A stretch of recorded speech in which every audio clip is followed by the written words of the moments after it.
আম্বানি আছে হয় ধুনীয়া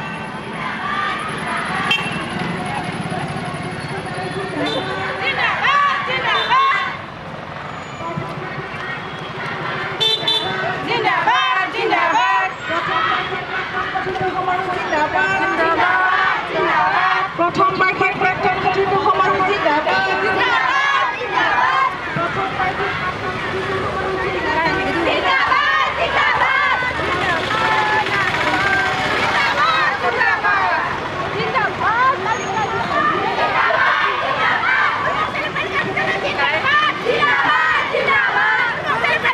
জোনাইত মুৰকং চেলেক বালিকা উচ্চ মাধ্যমিক বিদ্যালয়ৰ প্ৰথম সংখ্যক প্ৰাক্তন সতীৰ্থ সমাৰোহ 2025 সাংস্কৃতিক শোভাযাত্ৰাত অংশগ্ৰহণী স্থানীয় বিধায়ক ভুৱন পেগু জোনাই অঞ্চলৰ নাৰী শিক্ষাৰ উত্তৰণৰ ক্ষেত্ৰত বিশেষভাৱে অৰিহণা যোগোৱা মুৰকং চেলেক বালিকা বিদ্যালয়খনি প্ৰতিষ্ঠা হৈছিল 1977 চনত ইতিমধ্যে ৰূপালী জয়ন্তী অতিক্ৰম কৰি গৌৰৱোজ্জ্বল সোণালী জয়ন্তীলৈ ধাৱমান বিদ্যালয়খনে মানৱ সম্পদ গঢ়াৰ ক্ষেত্ৰত এক অগ্ৰণী ভূমিকা গ্ৰহণ কৰি আহিছে বুনিয়াদ আৰু পৰিকাঠামো নিৰ্মাণ কৰিছিল এইখন বিদ্যালয়ে এগৰাকী সুনাগৰিক অথবা এগৰাকী দায়িত্বশীল মাতৃৰ ভগ্নী যি হিচাপে গঢ় দিয়াৰ উপৰিও বহু নাৰীক বিভিন্ন সামাজিক ক্ষেত্ৰত থিয় হ'বলৈ শিকোৱা জোনাই মুৰকং চেলেক বালিকা উচ্চ মাধ্যমিক বিদ্যালয়ৰ প্ৰথম সংখ্যক প্ৰাক্তন সতীৰ্থ সমাৰোহ 2025 মুৰকং চেলেক বালিকা উচ্চ মাধ্যমিক বিদ্যালয় প্ৰাংগণত শনিবাৰৰ পৰা দুদিনীয়া কাৰ্যসূচী অনুষ্ঠিত হৈছে কাৰ্যসূচী অনুসৰি প্ৰথম দিনা পুৱা পৰিৱেশ নিৰ্বাচন বৃক্ষ ৰোপণ প্ৰতিনিধি পঞ্জীয়ন পতাকা উত্তোলন স্মৃতি তৰ্পণ পৰম্পৰাগত খেল ধেমালি গুৰু পূজন ন পুৰণি ছাত্ৰীসকলৰ চিনাকি পৰ্বৰ লগতে কাৰ্যানুষ্ঠান আদি বিভিন্ন কাৰ্যসূচী অনুষ্ঠিত কৰে দেওবাৰে অৰ্থাৎ অন্তিম দিনা বাৰে ৰহণীয়া সাংস্কৃতিক শোভাযাত্ৰাত স্থানীয় বিধায়ক ভুৱন পেগুৰ লগতে প্ৰায় 5 শতাধিক ন পুৰণি ছাত্ৰীয়ে অংশগ্ৰহণ কৰে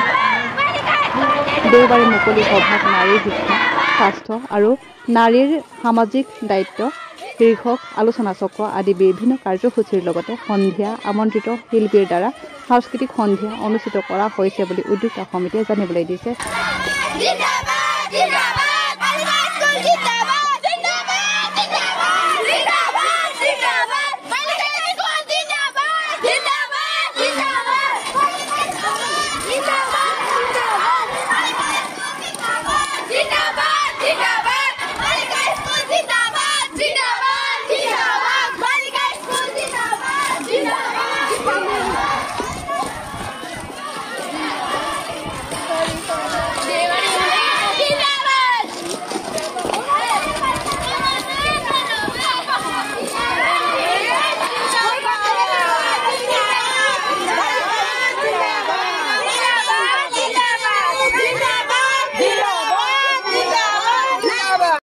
আমাৰ জোনাই বালিকা উচ্চতৰ মাধ্যমিক বিদ্যালয়ৰ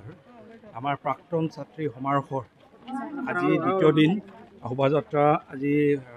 সাংস্কৃতিক শোভাযাত্ৰা ওলাইছে ভাল লাগিছে গোটেই আমাৰ প্ৰাক্তন যিখিনি ছাত্ৰী চবেই লগ খাইছে আৰু এটা সঁচা অৰ্থত চাবলৈ গ'লে জোনাইৰ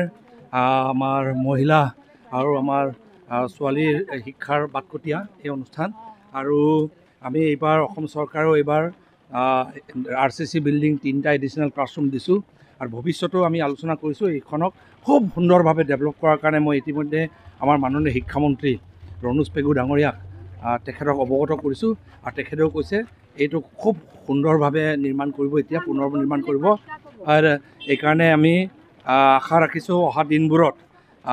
আমাৰ সকলোৰে প্ৰচেষ্টাত আৰু এলুমিনি যিখিনি আমাৰ ছাত্ৰী আছে প্ৰাক্তন ছাত্ৰী আছে মই ভাবিছোঁ তেখেতসকলৰ পৰামৰ্শ লৈ যিমান এলুমিনি আছে সকলোৰে সহযোগ যদি পাওঁ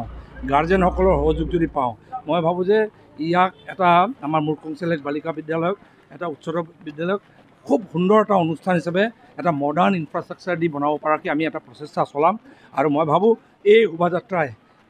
মানুহক প্ৰেৰণা দিয়ক জোনাইবাসীক প্ৰেৰণা দিয়ক আমাৰ অঞ্চলৰ ৰাইজক প্ৰেৰণা দিয়ক আৰু নাৰী শিক্ষা আৰু আগুৱাই যাব লাগে আৰু মহিলা নাৰী আৰু আমাৰ কন্যা সন্তানসকলে ভালকৈ শিক্ষা গ্ৰহণ কৰি সমাজক নেতৃত্ব দিব পৰাকৈ সবলভাৱে নেতৃত্ব দিব পৰাকৈ এই শোভাযাত্ৰাই এটা মেছেজ কঢ়িয়াওক নমস্কাৰ সংবাদ মাধ্যম আপোনালোকক আজি পাই ভাল লাগিছে অন্ততঃ আমাৰ এই প্ৰাক্তন ছাত্ৰী সমাৰোহৰ ক্ষেত্ৰত আমি প্ৰচেছনত ওলাইছোঁ এই মুহূৰ্তত আপোনালোকে আমাৰ হৈ বহল প্ৰচাৰ কৰিব বুলি প্ৰথমে ধন্যবাদ জনাইছোঁ। ৰাইজক আমি ইমানেই কওঁ যে একমাত্ৰ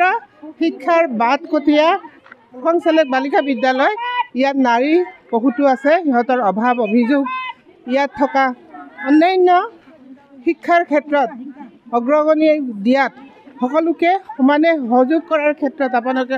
আগভাগ ল'ব। আৰু ইয়াৰ মেইন উদ্দেশ্যটো হৈছে প্ৰাক্তন ছাত্ৰীসকলে ইয়াত একগোট হয়। প্ৰথম আমি সমাৰোহ পাতিছোঁ। এই সমাৰোহৰ উদ্দেশ্যটো হ'ল নাৰীসকল জনা এৰিয়াত যেনেকৈ শিক্ষাৰ ক্ষেত্ৰত সকলো সমাজৰ লগতে সকলো ৰাইজৰ লগতে সমানে আগবাঢ়ি যাব পৰাকৈ আমাক মানে আগবঢ়াই নিয়াৰ ক্ষেত্ৰত আপোনালোকে প্ৰচাৰ মাধ্যমটো আগবঢ়াই দিব বুলি আমি অনুৰোধ জনাইছোঁ। আৰু প্ৰাক্তন ছাত্ৰী সমাৰোহ সফল হওক তাৰে কামনাৰে ধন্যবাদ দিছোঁ। প্ৰাক্তন ছাত্ৰী সতীৰ্থ সন্মিলনৰ আমাৰ মুখ্য পৃষ্ঠপোষক হিচাপে আমাৰ মাননীয় বিধায়ক ভুৱন পেগু ডাঙৰীয়াই আমাক যথেষ্টখিনি সহায় সহযোগিতা আগবাঢ়িছে। আমি প্ৰথম যেতিয়াই আমি আলোচনা কৰিছিলোঁ আমি সতীৰ্থ সন্মিলন পাতিম বুলি, তেতিয়াই আমাক ছাৰৰ ওচৰত আমি গৈছিলোঁ। তেখেতে আমাক কেইদিনমানৰ ভিতৰতে আমাক 8 কোটি টকাৰ বিল্ডিং দিলে আৰু এতিয়া ইতিমধ্যে সেই কাম চলি আছে। লগতে ছাৰে আমাৰ গোটেই পৰিৱেশটো পৰিদৰ্শন কৰি এতিয়া আমাৰ প্ৰস্ৰাৱগাৰ শৌচাগাৰ এইখিনি মেৰামতি কৰাৰ লগতে বনাই দিয়া নতুনকৈ কনষ্ট্ৰাকশ্যন দিয়াৰ লগতে আমাৰ ড্ৰেইনৰ সুবিধাৰ ব্যৱস্থা কৰি দিম বুলি আমাক কথা দিছে। লগতে আমাক যথেষ্টখিনি উৎসাহ উদ্দীপনা দি পিনি আজি আমাৰ শোভাযাত্ৰাত অংশগ্ৰহণ কৰিছে। তেখেতক লৈ আমাৰ বহুত ধন্যবাদ। লগতে আমাৰ পুৰণি জ্যেষ্ঠ সতীৰ্থ আৰু আমাৰ কনিষ্ঠখিনিক লগ পাই, লগতে মোৰ সতীৰ্থখিনিক লগ পাই আজিৰ এই অনুষ্ঠান দ্বিতীয় দিনাৰ অনুষ্ঠান সামৰণি অনুষ্ঠান খুব উলহ মালহেৰে হৈছে বুলি মই নিজকে অনুভৱ কৰিছোঁ। মই সম্পাদিকা হিচাপে সকলোৰে সহায় সহযোগিতা পাইছোঁ। আপোনালোকৰ সংবাদ মাধ্যমৰ পৰাও মই যথেষ্টখিনি সহায় সহযোগিতা পাইছোঁ। ধন্যবাদ।